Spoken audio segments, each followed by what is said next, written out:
बेवरख की शायरी हमेशा हमारी खुशियों में फूल चुनती रही है और कभी हमारे दुश्मनों के सामने हमारे हौसलों को बुलंद करती रही है। सेवी आकर शहमुरीद की शायरी के आहंग से हमारे कान आशना हुए हैं। क्या ये अच्छा हो आज शहमुरीद का कलाम सुना जाए।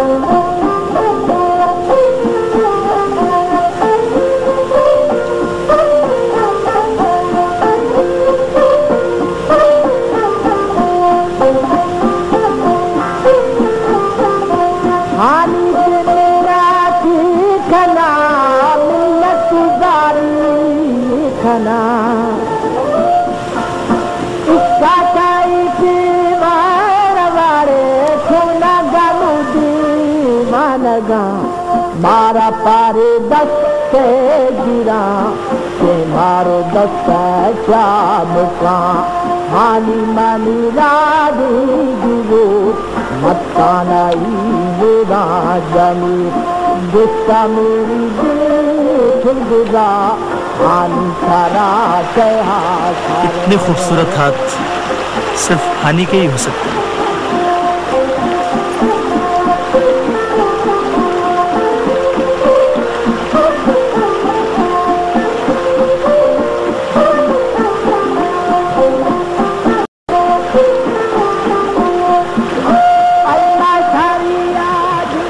मेरे अशार के तमाम पैकर इन्हीं खूबसूरत हाथों के तराशे हुए।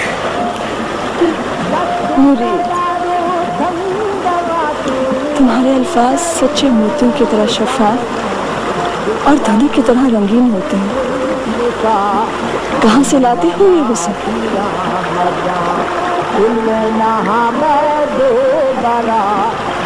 मैं तो कुछ भी नहीं करता हानी, बस जैसा देखता हूँ, जैसा महसूस करता हूँ बयान कर देता। तुम्हारा हुस्न भी एक सच है और मेरा फन उसकी तशरीह। मेरी शायरी तो कुछ भी नहीं, अगर कुछ है तो तुम्हारा हुस्न या फिर उसका पर्दा।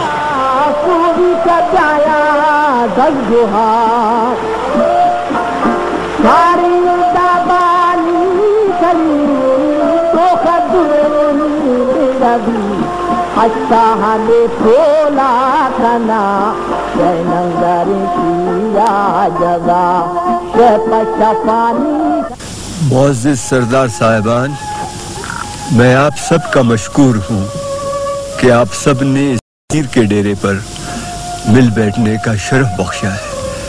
फैसला करने वाले आप हैं, मैं सिर्फ खैर के लिए दुआ गो।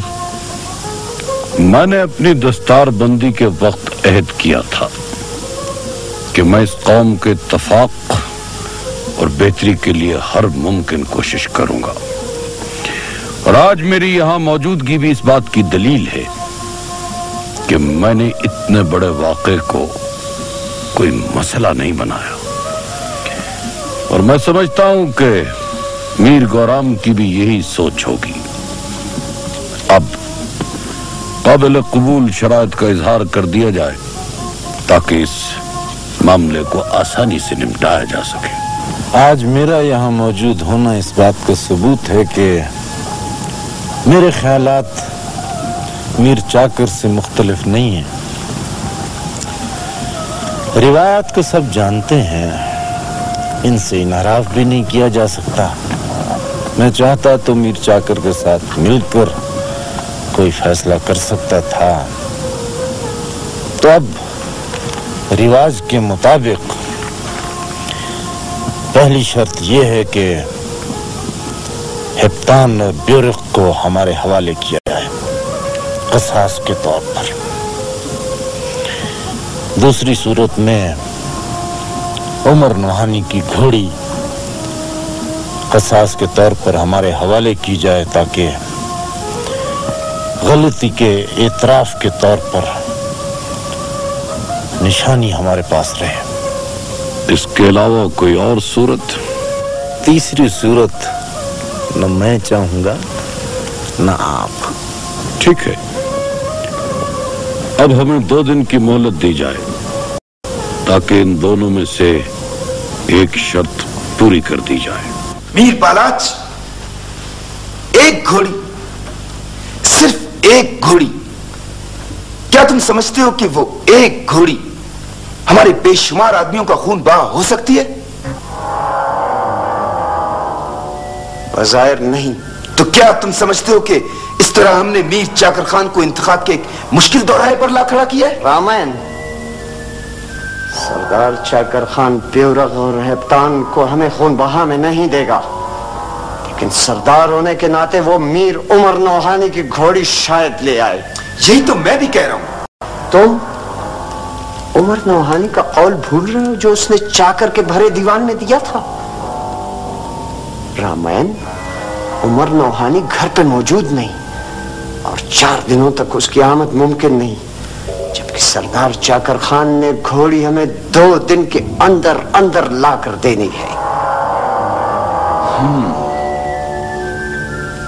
अब देखते हैं किसकी घोड़ी आगे निकलती है।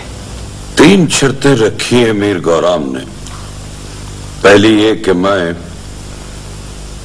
बेवरख और मीर हेप्तान को उसके हवाले कर दूं। दूसरी ये कि मैं मीर नौहानी की घोड़ी उसे दे दूं या फिर जंग। अब खैर के लिए मैंने अपनी दानिस्त में यही मुनासिब समझा है कि मैं उसे मीर नौहानी की घोड़ी दे दूं।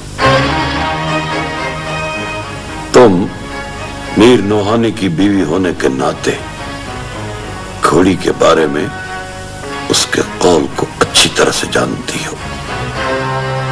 अब सोच लो, क्या तुम अपनी जिंदगी कुर्बान कर सकोगी?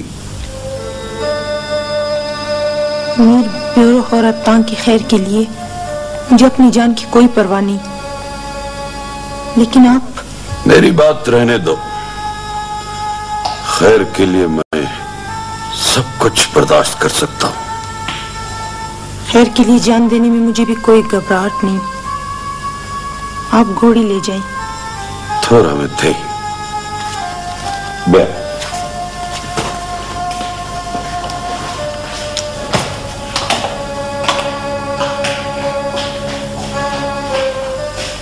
बहरहाल सबब कुछ भी हो, लेकिन मीर चाकर के खिलाफ हमारी ये चाल नाकाम हो गई। रामायण, हमारी ये चाल नाकाम नहीं हुई, बल्कि असल बाजी अब शुरू हुई। वो कैसे? वो यूं कि उमर नौहानी घर लौटने पर जब अपनी घोड़ी को मौजूद नहीं पाएगा और सूरत हाल का इल्म हो जाने पर वो अपना कौल निभाने के लिए न सिर्फ अपनी बीवी को कत्ल कर देगा, बल्कि बगैर इजाजत घोड़ी ले जाने पर कौल के मुताबिक वो सरदार चाकर को मौत के घाट उतार देगा। जहां तक बीवी का ताल्लुक है तो उमर नौहानी उसे कत्ल कर सकता है, लेकिन क्या वो सरदार चाकर से टक्कर लेने की जुर्रत कर सकेगा? रामायण, वो अपनी पूरी कोशिश करेगा। अगर वो नाकाम भी हो तो उमर नौहानी और सरदार चाकर में दोस्ती खत्म और दुश्मनी जन्म लेगी। हमारे लिए ये बड़ी बात होगी।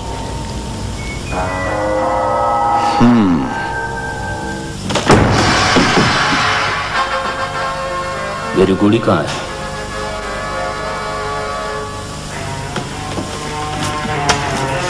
मैं पूछता हूं, मेरी घोड़ी कहाँ है? वो मैंने दे दी। किसको? किसको? बेवरख और हेप्तान की खैर के लिए। अब तुम अपना कॉल पूरा करो। जो भी शख्स मेरी इजाजत के बगैर मेरी घोड़ी ले गया, मैं उसे कत्ल कर दूंगा। घर से घोड़ी ले जाने पर न सिर्फ मैं उस शख्स को बल्कि अपनी बीवी को भी कत्ल कर दूंगा। ये मेरा कौल है। खुदा की कसम, अगर तुम बेवर खौरा वतन के खैर के लिए घोड़ी न देती तो मैं तुम्हें जरूर कत्ल कर देता। लेकिन ये तो पूछो कि घोड़ी कौन ले गया है। अब मुझे ले जाने वाले के नाम से कोई गरज नहीं, चाहे वो जो भी हो।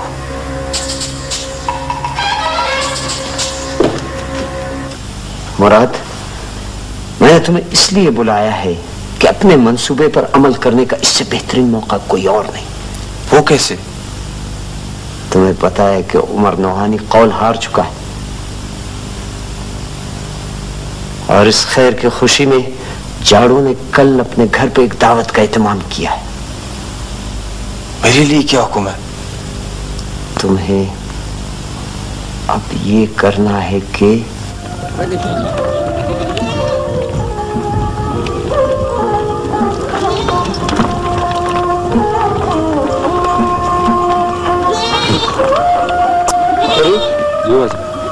तुम मेरी बात समझ गए हो ना? जी वजह। बस तो फिर जैसे ही मीर बालाज के तुम्हें इशारा मिले, तुम जाड़ो के बेटे को। हैरानी की बात है, तुमने जिद करके घोड़ा खरीदा है और मुझे तो इस घोड़े के नस्ल के बारे में। नस्ल की नहीं, असल की बात किया करो। मेरे ख्याल में तो नस्ल और असल दोनों का मतलब एक ही होता है। मीर, वो आपके घोड़े ने, वो आपके नए घोड़े ने। बात मुकम्मल करो। मीर, घोड़ा बिदक गया था, जख्मी कर दिया इसे।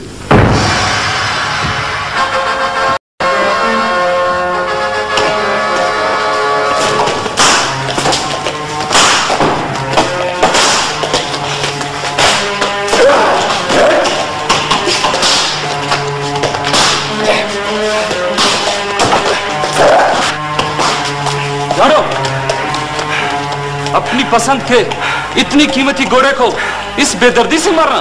इसने मेरे बेटे को जख्मी कर दिया। खुदा की कसम, मेरे बेटे के जिस्म पे आने वाले एक एक खराश के बदले में मैं ऐसे हजारों घोड़ों को हला कर सकता।